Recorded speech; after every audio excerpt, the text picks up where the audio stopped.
Hey, this is David Wynn, bringing you the Mortgage Edge podcast. Today I have a special guest. Her name is Dawn Frazier from Tyler, Texas. Dawn, welcome to the show. Hi, thanks for having me. Yeah, we've been doing business for a couple years now. I can't believe you're just now getting on the show. Me either. Why didn't you have me sooner? I know, right? Right. As one of my top tier realtors out there, what's the state of the market in Tyler, Texas? Let's talk about that a little bit, Dawn. It was very slow for the past couple of months, as I'm sure it was for everyone. The uncertainty of what's going on with the economy, the country, just the interest rates, a lot of interesting things going on this year that have played factors into a little bit slower market. However, over the past week, I have seen the phone start ringing again, which is a very positive sign for what the future brings. That's awesome. That's awesome. And a lot of people don't know this, but Tyler, Texas is no one isn't like the top rated town in Texas that people are moving to from out of state. By USA Today, we are the number one city or town in the United States to move to. Tyler has a lot to offer. We are known as the rose capital of the world, which a lot of people do not realize we are. But we also have the downtown is being redone right now, so it's going to be a courtyard area that's going to allow for a lot more outdoor concerts and things like that. They're also kind of modeling after Uptown in Dallas, but it's Midtown that will start having more of the like skyrise type living accommodations where it'll be businesses underneath with the living spaces above. So that's exciting to bring to Tyler. And it's all going to be the original brick streets. So it's going to have some of the history of Tyler in it that you'll be surrounded by if you're living down there. That's awesome. That's awesome. So let's talk about you, Don. So how long have you been a realtor? I've been a realtor since January of 2020. So January will be the start of my fifth year. And I'm a driven person, so I immediately drove to success. A lot of people struggle with it, but I'm one of those who believes in myself and what I'm doing, and I challenge myself. I do a vision board every year, and I look at that vision board every time I pull up in a garage. I'll look at it, and it tells what goals I want to achieve. So by looking at those every day and seeing that, it's a constant reminder of what I need to reach.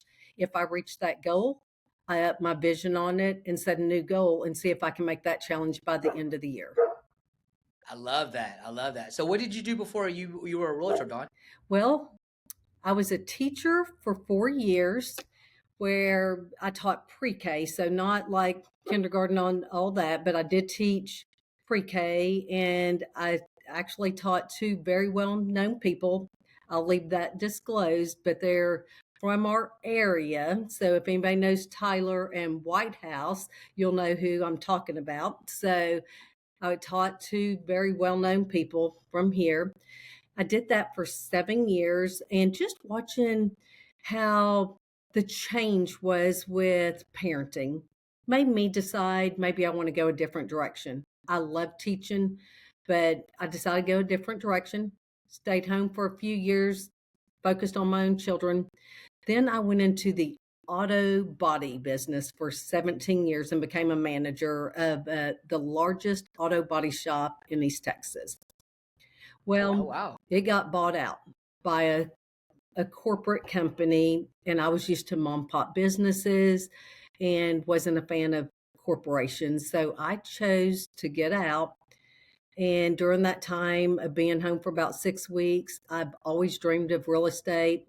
My goal as a child growing up was to be an architect or a designer. And I thought real estate's where I'm going to fit in. And it's the perfect choice for me. Wish I'd done it 20 years sooner. Well, I definitely think our best realtors out there are ex-educators. I think it's just because as an educator, you're teaching kids, but now you're teaching adults. So I definitely see the you're shining as a realtor. I see your numbers on a day in and day out basis, and on a monthly and yearly basis, and you're killing it out there, Don. Thank Let's talk about that leap of faith. January 2020. I mean, that was the beginning of COVID. Was March of 2020, right? So what was that like going into real estate that first year in the middle of COVID? It was for me a challenge because there were so many people in it. The trainers really didn't have time to train me. Yeah. So I was thrown into this field that they're so busy, they didn't have time to train me. It was basically sink or swim, or swim or sink, or however you say that. But with that being said, I finally decided, you know what? I'm not going to get this on my own. So the first year, I only had 6 closings. It was a hard year while I'm watching everybody else get like 30, but I wasn't trained. I was not trained in the way that would win offers in multi offer situations. I just wasn't trained like that. Well, at that point, I decided, you know what? If I'm not going to get the training where I need it, I'm going to find a way to get trained. And at that point, I decided immediately, I was only a few months in, 6 months in or so, I decided to go after my GRI, which a GRI, if people don't know, it's kind of equivalent to having a master's degree in real estate. It's an extra 90 hours of schooling. So I decided to get educated. And I came out of that class knowing I was going to succeed. So, anybody out there, GRI, it's a great source. If you're struggling, go take this course. It will teach you the things you need to know to succeed in real estate. You know what? I've been doing these podcasts for all these years, and you're the first person that's ever talked about that GRA, a 90 hour course. Is it at the School of Real Estate? Where do you take this course at? Okay, GRI. So GRI. it's the Greater Real Estate Institute. Okay. So you can take it online, you can take it in person. There's different places. You can take it from Champions, or I think it's called ACE, or there's a bunch of companies you can take it from. It depends. Are you self motivated? If so, take a self paced course. For me, I'm hands on, I'm visual. I need to be in person. I highly recommend taking it in person because if you take it in person, you're going to break off into groups in these classes and you're going to hear their experiences. You're going to do scenarios. You're going to talk about these scenarios and experiences throughout the whole course that you're taking it. And you're going to gain so much knowledge that is going to help benefit you. I literally watched my career change from struggling to being a top producer that very year that I got completed my class. The last course, I became top producer. I've been top producer the next 2 years, and I'm on track right now to be top producer again. I attribute it to that class I took. Well, Dawn, I think that's a pro tip. So all you new realtors out there, if you haven't gone to this class, I think it's a must. It sounds like for you attributing your success to that and immediate change of that, sounds like a 90-hour course is something every new realtor should go through. It really is. The success rate, they said the average realtor coming out of that course makes about 100,000 more a year than other realtors.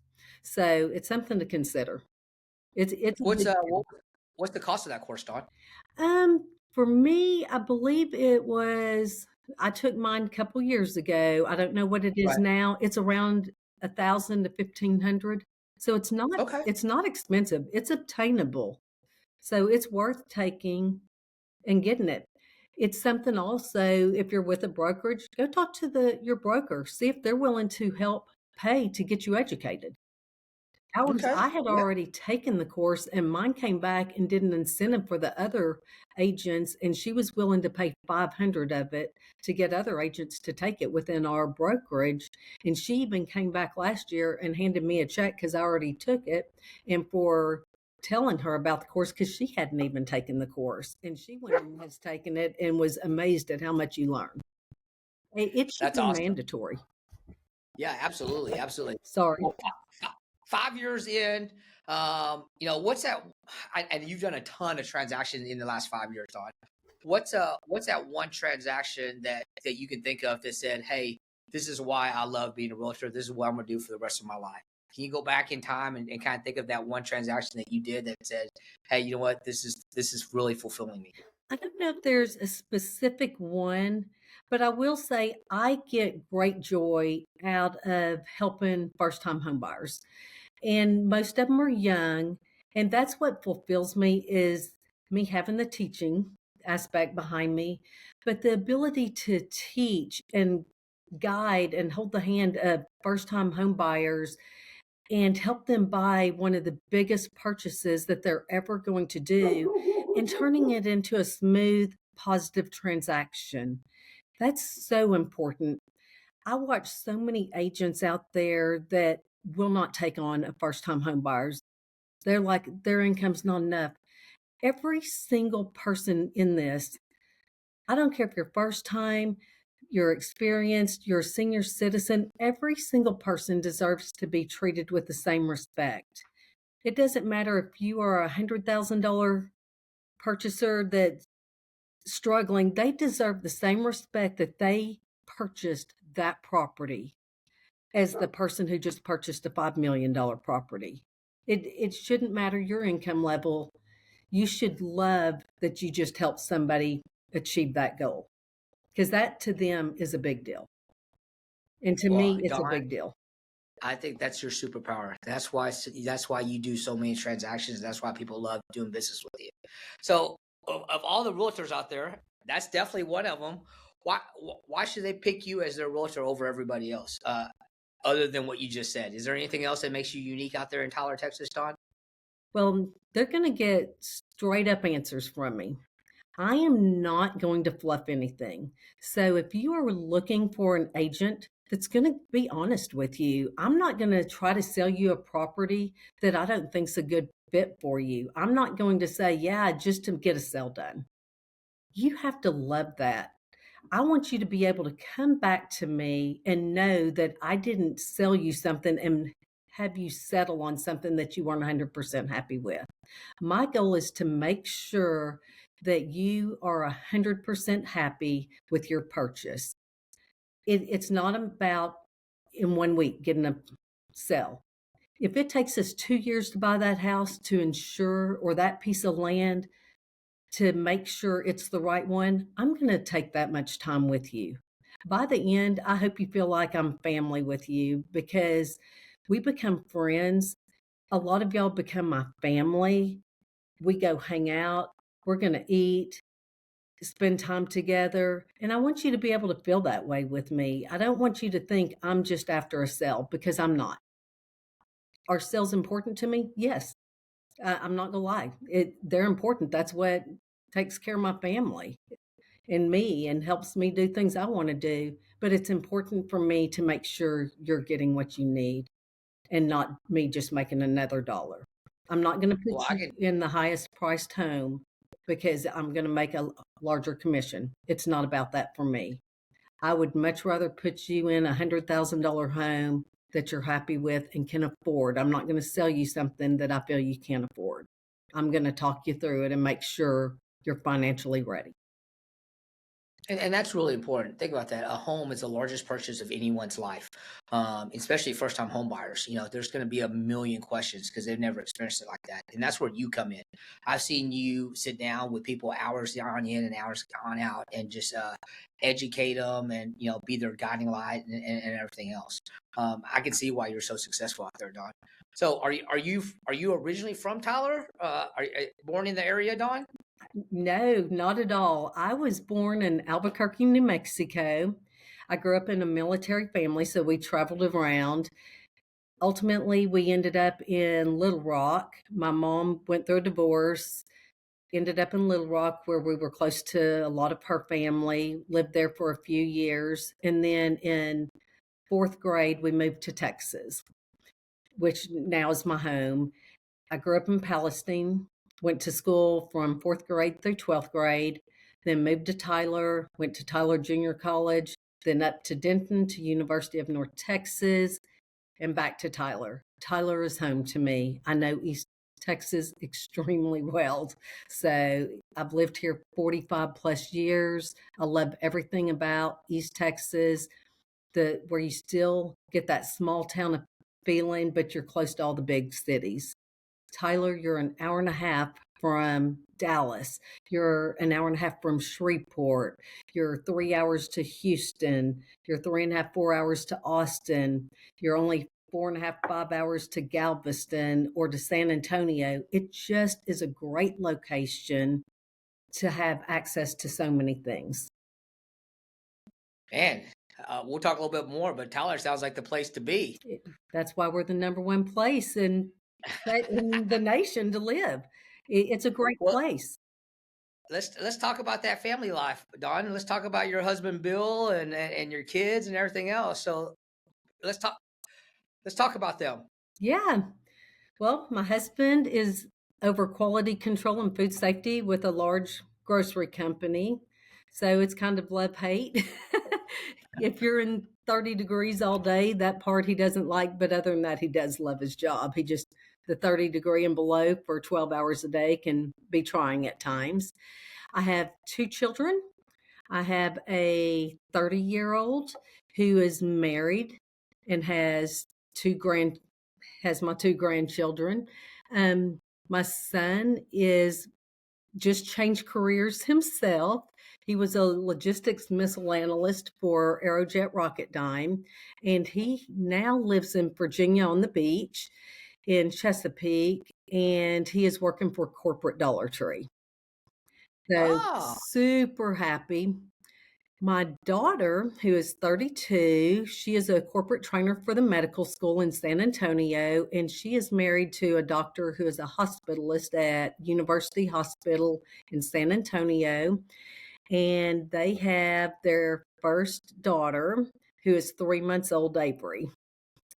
So super excited. I have 3 grandchildren now that range from 6, 3, and 3 months. well, Thank congratulations, Dawn. I you. know you love those grandkids. I So, do. They have me right here, right here, wrapped around that little finger, and they know it. The 2 older ones know it. right. So let's talk about the landscape of real estate. What do you expected in 2025 with with Trump coming into office and the real estate landscape in 2025? What are you thinking? I'm I'm thinking big things are about to happen. I think right now we'll, of course, after he takes office, we'll have a better feel for that. But I'm really expecting really big things to happen this year. I'm hoping that we do see the interest rates to continue to kind of drop and maybe stabilize. But I think the stability of just knowing some of these tax cuts that are going to be put in place, like he mentioned yesterday, one of the first things being implemented, if you buy a new car, you're going to now be able to use that interest as a tax write off. That's freeing up money that you could put towards your home or savings. So there's money like that that I'm looking forward to seeing and hoping that all these do go through because that's going to free up money and stability for the market. I definitely think so. So I'll share a little bit more about the market. I think the market is in great shape, Don. They're saying that the Feds are going to cut interest rates about 6 times in the next year. So I think the interest rates will come down a little bit, but even more so, there's been a lot of pin up frustration. Over the course of the last 2 or 3 years because of the high interest rates. Purchases of homes has been at an all time low the last 3 years. So there's all that pin up frustration. There's also that frustration of all these people in 2 and 3% are finally realizing the rates aren't going to get back down to 2 or 3%. So the new normal is out there. They're already predicting. The Bankers Association is predicting a 25% increase in real estate, Oh, which wow. a 25% increase in real estate from 2024 to 2025. That's quite a bit. That's huge. So and the second part of that is the real estate professionals out there. As you know, Don, there's a lot of realtors that did not renew their license. There's a lot of loan officers that did not renew the license. So with the pin up frustration, the people that are left, I think it's going to be a frenzy. And then the last part of that really is the largest consumer of coming up. So baby boomers used to be the largest consumer of goods. they're no longer the largest consumer of goods. If you Millennials. see all the ads and stuff right now, they're refocusing their advertisement and stuff towards Gen Z and millennials. Well, just to give you some facts out there, Gen Z and millennials make up about 75 million people that are looking to buy in the next 2 to 3 years. Well, as you and I both know, Dawn, there's not 75 million houses in the United States, and there's not going to be 75 million houses in the next 2 or 3 years. So there's going to be all these buyers, but no inventory. So I think, if you're out there looking, get out there now, because I think it's going to be, I don't think it's going to be a bloodbath like it was in 2020, but I do believe a lot more buyers are about to hit the market. Nice. Well, send them to Tyler. We would love to have him here. We have some more things, just let you know. We have 3 colleges here. So this is a college town. We have Tyler Junior College, which is one of the largest junior colleges in the nation, right here in Tyler, Texas. We have University of Texas at Tyler here. We also have Texas College. We have a brand new medical school being built right now that has its first students in it. And it's supposed to bring around 30,000 new residents to our area. Tyler's Oh, about to wow. be booming. So we're looking at seeing a big increase as this school gets built. We should see about 30,000 new ones. So our area should be booming. Yeah, it sounds like it, Don, and you're leading the way. I'm excited to see your growth here in the next several years. You've done nothing but scale up, and with what you're doing out there, Don, you're the perfect realtor out there for the market. Well, I can sit here and talk to you all day, Don, but I know you have people to show houses and things to do. What should we have talked about that we didn't talk about today? Oh my Is there anything, goodness. any topic? Boy, you threw me a loop on that one. I think we've covered a lot of ground today. But Tyler's a great place. East Texas is a great place. I would love people to come here. I just feel like we're going to have a really, really good year. I think it's a great time for people to start buying. Quit holding off on these rates. Let's start buying a home and save the money. You can refinance down the line. Let's get you in a home, and when the time's right, we'll refinance. Let's continue to work Absolutely. together. Absolutely. And Dawn, if the folks want to find you, and I know they do, how do they find Dawn Frazier and the Tyler, Texas, if they want to do business with you? You can look me up on my website at dawnfrazierrealtor.com, which is my website, or give me a call at 903-316-1525. And I work with Quality Choice Solutions Real Estate Services, also known as QCS. And if you're watching live, you just saw that go across the lower thirds. So, Dawn, thank you very much for being on this show today. We're going to have to do a follow-up show maybe in 6 months or a year and see how big that market really did blow up. But thanks for being with us. I'm your host, David Wynn, with the Mortgage Edge podcast. Bye, guys. Bye. Thank you.